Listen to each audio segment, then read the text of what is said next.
The lunch crowd was thick that afternoon.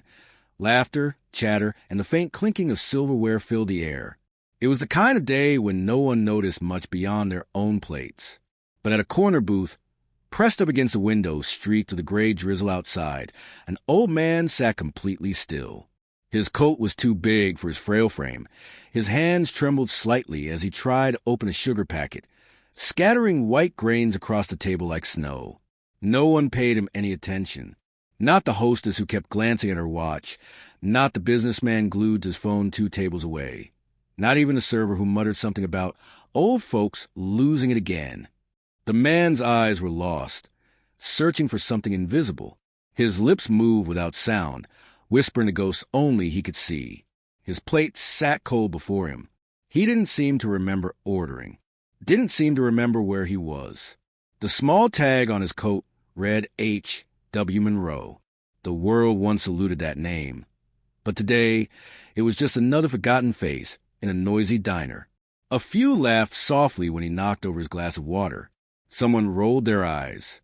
The manager whispered about calling the cops, just in case. In that small bubble of comfort and coffee steam, indifference ruled, until one pair of eyes noticed him, dark, observant, filled with quiet empathy. A young black waitress, barely in her 20s, stopped wiping a table mid-motion. Something about his shaking hands, the lost panic in his eyes, pulled her in, while others turned away. She stepped closer, and when she gently reached out, resting her hand over his trembling fingers, everything in the room paused, as if time itself recognized that kindness was about to change everything. Because what no one knew was that the frail, forgotten veteran sitting in that corner wasn't just another confused old man.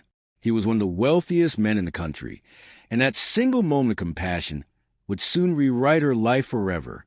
Before that rainy afternoon, the paths of Harold W. Monroe and Amara Collins couldn't have been further apart. Yet life, in its strange symmetry, had been quietly stitching their stories toward that diner corner for years. Harold had once been a name that echoed through boardrooms and battlefields alike. A decorated veteran of 2 wars, he had gone on to build a massive defense logistics empire, Monroe Global Systems, turning military discipline into business precision. For decades, his name was synonymous with power, generosity, and influence. But time, relentless and cruel, had taken what money could not protect, his memory. Alzheimer's had arrived quietly, stealing first the small things, keys, dates, faces, then entire chapters of his identity. His wife had passed years earlier, and with no children, his world had slowly shrunk to nurses, medications, and the dull hum of caretakers who saw more patient than person. Somewhere in his confusion, Harold had wandered off one morning from his private care home, unnoticed for hours, dressed in the only clothes that felt familiar, his old veteran's coat. That's how he ended up in that downtown diner, disoriented, cold, and alone. The place wasn't built for quiet souls. The floors were sticky from spilled coffee. The neon sign outside flickered, and the lunchtime chaos left no room for gentleness. Amara Collins had been working there for just over a year. 23 years old, she was juggling 2 jobs, this diner by day, a night shift cleaning offices by night. Her dreams of becoming a nurse had been buried under bills and family obligations. Her mother's illness, her younger brother's tuition, survival had replaced ambition. Yet, despite exhaustion and the constant reminders of how people like her were expected to stay in their lane, Amara carried an inner calm that drew people to her. She had seen the way certain customers looked at her. The tight smiles, the snide remarks, the subtle clutching of handbags when she passed. But she learned to meet cruelty with patience. Her grandmother used to say, "Kindness ain't weakness, baby. It's strength wrapped in grace." That phrase lived inside her, until this day would prove what it truly meant. When Harold first walked in that morning, Amara had noticed him, not as a customer, but as someone out of place. His eyes darted around, as if trying to piece together a world that no longer fit the puzzle. He spoke softly to himself, muttering numbers or names, clutching his coat pocket like it held something precious. She wanted to check on him earlier, but the shift was slammed. Orders piled up. The manager, a sharp man named Vince, barked at her to keep moving whenever she lingered too long near one table. Still, she kept glancing at him. Something tugged at her, a feeling she couldn't name. Maybe it was the way his hands shook when he tried to pour sugar into his coffee. Maybe it was the hollow look of someone forgotten by the world. As the lunch rush grew, the atmosphere thickened with impatience. Customers complained about slow service. Vince scowled, and Amara's feet ached from hours of standing. But the old man in the corner became harder to ignore. He spilled his drink once, twice, apologizing to no one, because he didn't remember what for. People whispered. Someone snickered. And then came the moment that changed everything.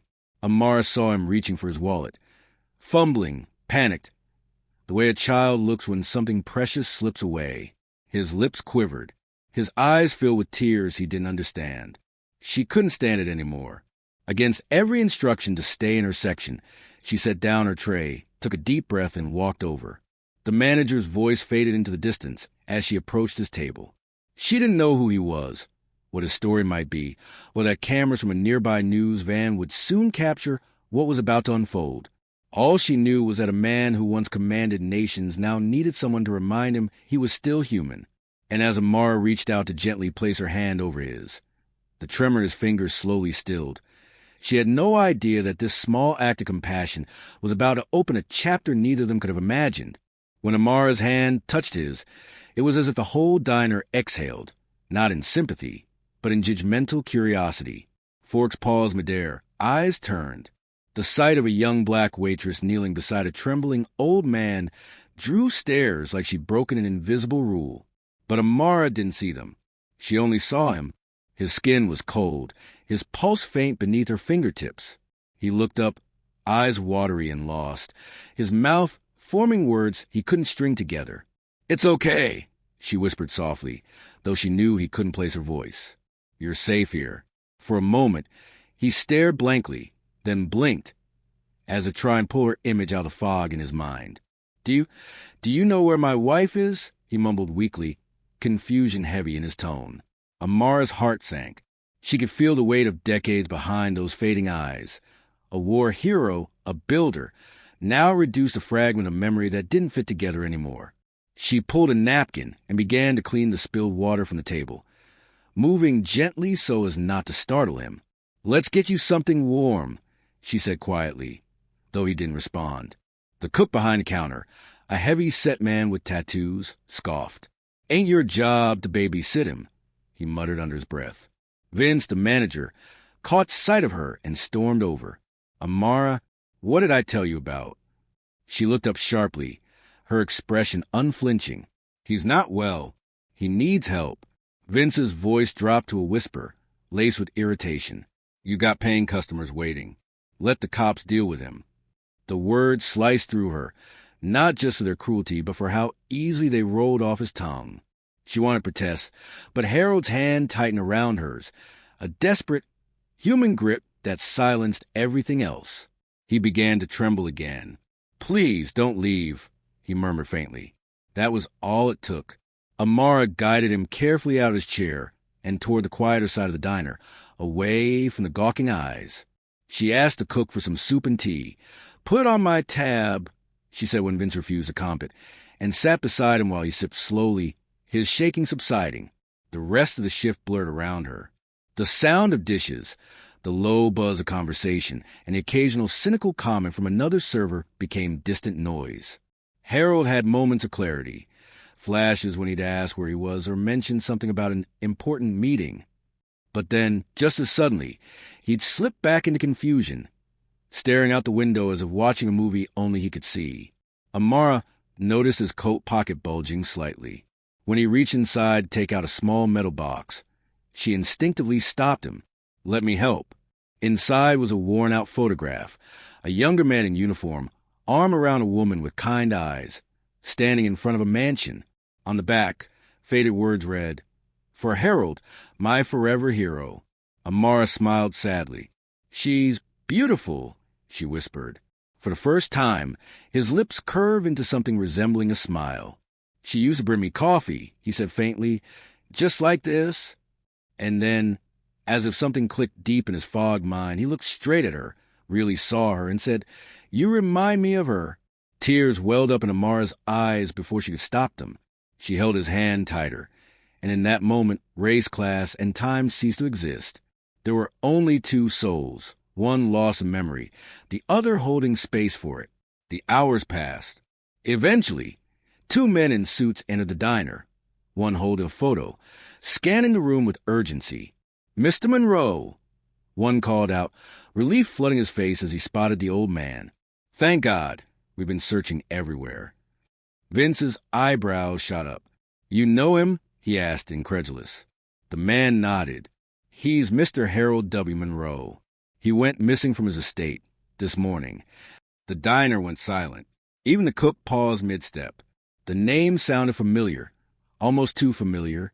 Harold Monroe, the billionaire defense contractor who owned half the city's industrial zone. The man on magazine covers. The man who donated millions to veterans' hospitals. And he'd been sitting there, ignored, dismissed, almost thrown out, until Amara reached for his hand. Vince's face paled. He tried to rush over, his tone suddenly sweet. "Mr. Monroe, sir, I didn't realize—" But Harold wasn't listening. His tired eyes were fixed only on Amara. He didn't seem to understand the sudden fuss, the shift in energy, or the sea of fake smiles now flooding the room. He simply looked at her, still holding her hand like a lifeline. The men in suits thanked Amara, offering to take him back home immediately. As they helped him up, Harold resisted slightly, turning toward her once more. "You're kind," he said softly. "Most people aren't anymore." She smiled, blinking away tears. "Just take care of yourself, okay?" He nodded weakly as they guided him outside. When the door closed behind them, the room filled with awkward murmurs. Vince's face turned red as he realized what had almost happened. He muttered excuses about not knowing and being busy. But the staff exchanged glances. Everyone knew Amara had been the only one to see him as a human being. Later that evening, as she clocked out, the drizzle had turned into steady rain. Amara walked home, her shoes soaked, her body heavy with exhaustion, but her heart strangely light. She didn't know that the moment she held that man's hand would ripple far beyond that diner.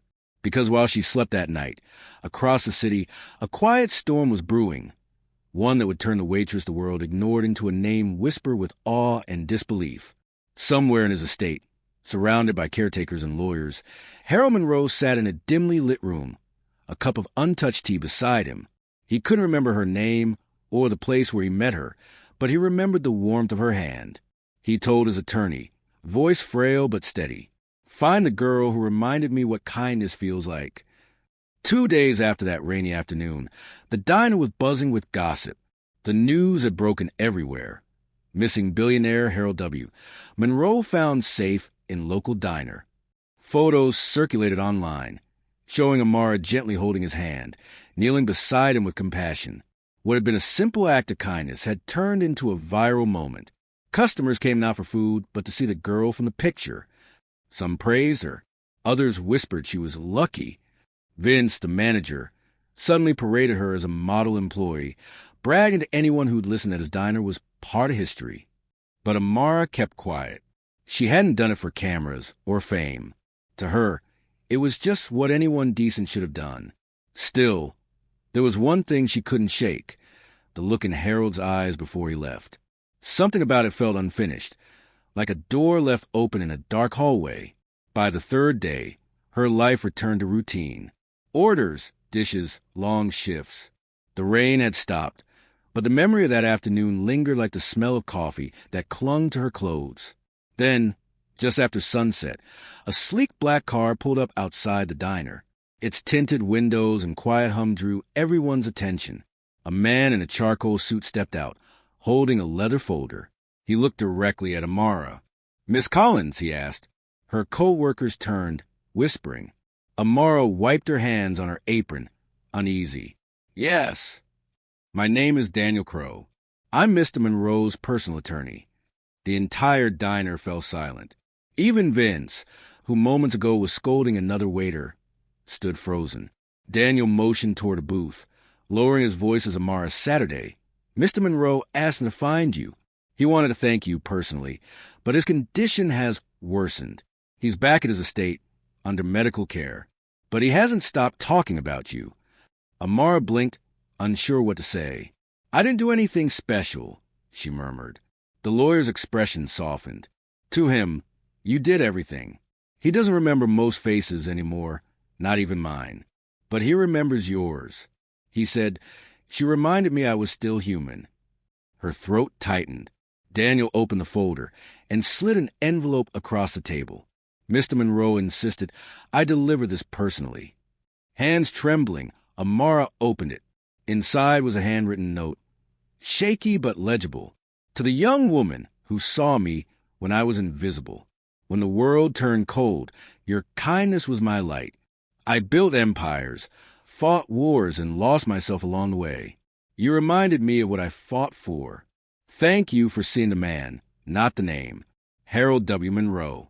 Beneath the note was a single sheet, a legal document stamped and signed. Amara's eyes widened as she read. Deed of gift. Full ownership of the Monroe Foundation for Veterans and Caregivers, transferring to Amara Collins. Her heart stopped. This can't be right," she stammered. Daniel smiled faintly. "It is. Mr. Monroe has no immediate family. He asked that his foundation, worth approximately $12 million in assets, be placed in your stewardship. He said, 'Let her continue the kindness I forgot to live by.'" The diner erupted in whispers. Vince rushed over, beaming falsely. "This is incredible. Amara, maybe we can—" Daniel's tone cooled. "Mr. Monroe also instructed me to make note of how he was treated that day." His staff compiled testimonies. "Let's just say the foundation won't be supporting any business that mistreats the vulnerable." His gaze drifted toward Vince, whose smile vanished instantly. The lawyer turned back to Amara. "He'd like you to visit him. Soon, if you can." Amara's mind spun. A billionaire, a man everyone had ignored, had just handed her something that could change thousands of lives. She didn't want the money, but she wanted to see him, to thank him. That night, she took the bus to Monroe Estate, an enormous mansion sitting on acres of quiet land, guarded but eerily serene. When she entered, a nurse led her down a long corridor. The air smelled faintly of antiseptic and roses. Harold lay propped up in a hospital bed near a window overlooking his garden. His once powerful frame now seemed swallowed by blankets. His eyes flickered open when she entered. For a moment, confusion clouded his face. Then a spark of recognition lit his features. "You came," he whispered. Amara nodded, taking his frail hand. "I had to." He looked out the window. "I thought I'd die forgotten," he murmured. "But you reminded me that people still care." Tears welled in her eyes. "You gave me too much, Mr. Monroe. I don't deserve it." He smiled weakly. "Kindness is the only thing that deserves more." A long silence filled the room, the kind that hums with gratitude and finality. His breathing slowed, each inhale softer than the last. He looked at her one final time and whispered, "Don't let them forget who I was, not the billionaire, but the man who remembered kindness too late." His hand went still in hers. Amara sat there for a long time, her tears falling silently. Outside, the first stars broke through the night sky, reflecting off the window like scattered diamonds. The house was quiet except for the steady ticking of clock, marking the end of one life and the beginning of another. That single touch in a crowded diner had become the bridge between a forgotten soul and the legacy he left behind. The funeral was small, intimate, quiet, yet dignified. A drizzle misted over the white marble headstones of the veteran cemetery, softening the edges of the day. Rows of flags lined the path, fluttering weakly against the gray sky. Amara stood among them, her hands clasped in front of her, watching the coffin being lowered into the earth. Harold W. Monroe, billionaire, war hero, and forgotten man, was finally at peace. Few people attended. A handful of business partners, a nurse, 2 lawyers, and Amara. But it didn't matter how many came.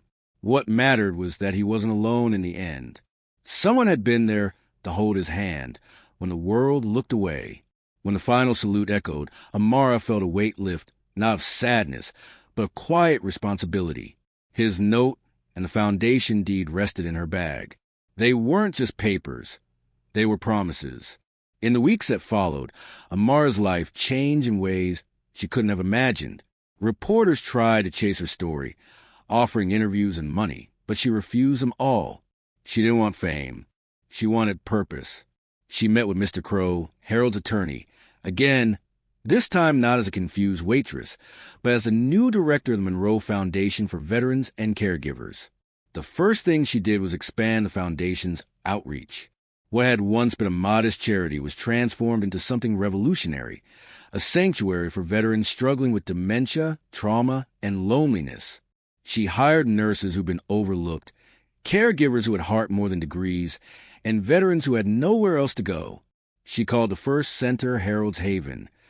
The opening ceremony took place 6 months later. The mayor came, local media came, and for once, the diner that had once ignored Harold Monroe was full of people who remembered his name. Vince attended too, awkward and apologetic. Amara greeted him politely but without resentment. She had learned that true grace wasn't in revenge. It was in rising above those who once doubted your worth. Standing before the crowd, she spoke with the same calm voice that once soothed a trembling old man. When I met Mr. Monroe, I didn't know who he was. I didn't see a billionaire or a veteran. I just saw someone who needed kindness. He taught me that what the world values, money, power, status, means nothing if we forget to care for one another. He lost his memories, but he never lost his humanity. And I believe that's the part of him we're all meant to remember. The audience stood silent for a long moment, many fighting tears. As the ceremony ended, Amara walked through the center's hallways. Photographs lined the walls, images of veterans smiling, families reunited, caregivers laughing with patience. At the end of the hall hung a framed photo, the picture taken unknowingly that day at the diner. In it, Harold's trembling hand rested in hers, and though the photo had been taken by chance, it radiated something timeless, the unspoken power of empathy. Beneath it, a small plaque read, "Compassion doesn't cost. It changes everything." Outside, the world was moving on as it always did. The diner had closed down, replaced by a new cafe that employed veterans as servers. Vince, humbled, had written a letter to Amara months later, thanking her for teaching him what leadership really means. She never responded, but she kept the letter, a reminder of how one act could ripple through even the hardest hearts. One evening, as the sun dipped below the horizon, Amara sat in the courtyard of Harold Haven. The sound of laughter drifted from inside, nurses chatting, patients playing chess, a dog barking happily. She looked up at the fading sky, thinking of the man who'd started it all. She remembered his final words. "Don't let them forget who I was, not the billionaire, but the man who remembered kindness too late." A tear slipped down her cheek, but it wasn't sorrow. It was gratitude. She whispered into the quiet. "They won't forget, Harold. Not ever." And for the first time in a long while, she allowed herself to smile, not out of pride, but peace.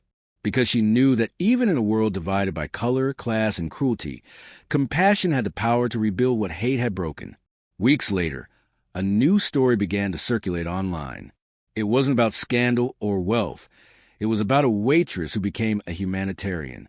People shared it not because of the money she'd inherited, but because of the simplicity of her gesture.